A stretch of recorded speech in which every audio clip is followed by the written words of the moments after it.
Hi everybody, welcome to Tuesday's video. Still tying up some loose ends from my classes over the last 6 or 7 days.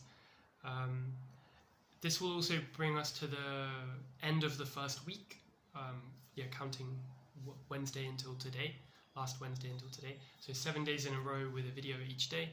I hope you guys have enjoyed it, and I'd love some feedback. It's kind of a little mini project for me which I've completed, so I'm pretty happy with that. But definitely I'd love some more feedback. Some of you have given me suggestions about how I could edit the videos a bit differently or maybe add certain things. I will say I don't really know anything about video editing, so I'll have to look into that and I'll let you know if that becomes a possibility.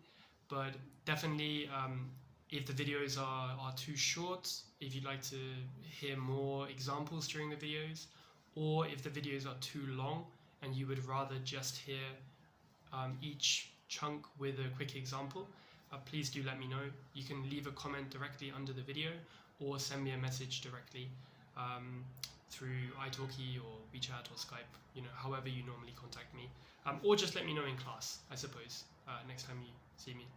So anyway, on with today's chunks. The first one is to be a good role model. This came up in a context, I think talking about sleep or something to do with healthy habits. And a student told me that the reason he wants to be really strict about it is because he wants to be a good role model to his children. So any situation where you have people who are looking at you as an example and maybe copying you or learning from you, then you might want to try to be a good role model by doing things the best you can, So you might let yourself stay up late or get into a bad habit, get into a rut for a few weeks as a teenager, I don't know. But when you have kids who are looking up to you, as in the case of my student who mentioned it, you kind of have a responsibility to be a better role model, because kids will do as you do, not as you say.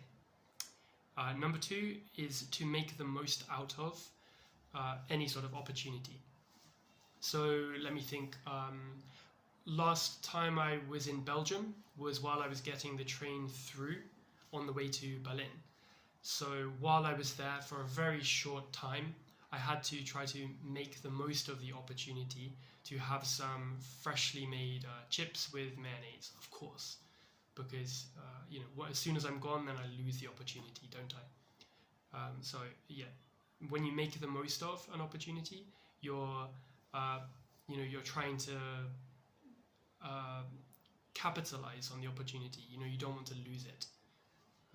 You want to get as much as you can.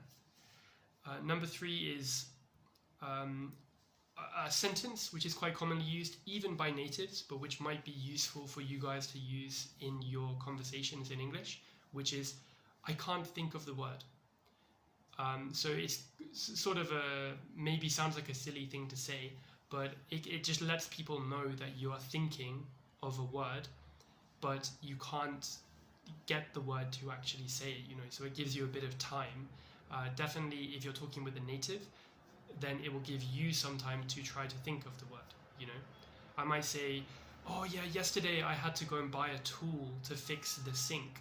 I had to buy what's it called, I can't think of the word, not pliers, it's that tool for holding onto a nut so that you can turn it, right? So I didn't think of the word, but I'm trying to think of a way to explain it to you. So I can't think of the word is a useful sentence to fill a bit of time. And yeah, natives use it too, of course, when we forget a word. Oh, I can't think of the word. What's it called? Pliers, that's it. Silly me, Number 4 is a really cool one, which came up in a lesson where a student was telling me about a story.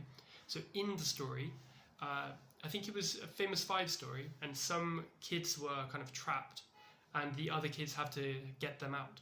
So one kid tries to draw the guards away by saying, hey, come and catch me, I'm over here, and then running away with them, while another kid goes in to let them out.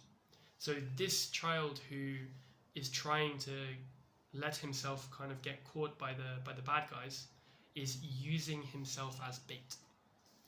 So yeah, that's quite kind of interesting one. Bait is what you put on the end of a fishing hook to try and tempt fish in to catch them, but you can also use yourself as bait, or you could or he could use himself as bait. Normally in a story setting, I guess, rather than in real life, hopefully. And the last one for today is to this phrase, "put me out of my misery." This one can be used in a rather dark way to say that, you know, oh, life is not worth living. I wish someone would put me out of my misery. So that would mean actually kill me. You know, I wish someone would kill me. But normally it's used in more of a funny way. It just means, you know, like help me or just tell me something. You know, I might say, okay, I don't want to keep guessing. Just tell me what the surprise is. Put me out of my misery. So I'm not really miserable, but it's just a sort of idiom, I guess. And you know, you could also ask for someone to put you out of your misery in different ways. You know, for example, I haven't been able to sleep for days now. I wish someone would put me out of my misery and tell me how to fall asleep, or, you know, help me find a way to fall asleep. So yeah, you'll find some more Quizlet flashcards to help you review these phrases in the description underneath the video. So do check those out. And yeah, I hope you'll go back and review the 5 times 7, 35 useful phrases that I've given you this week. Yep.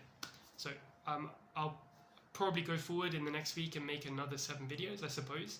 So yeah, keep tuned and see you in the next video. Goodbye.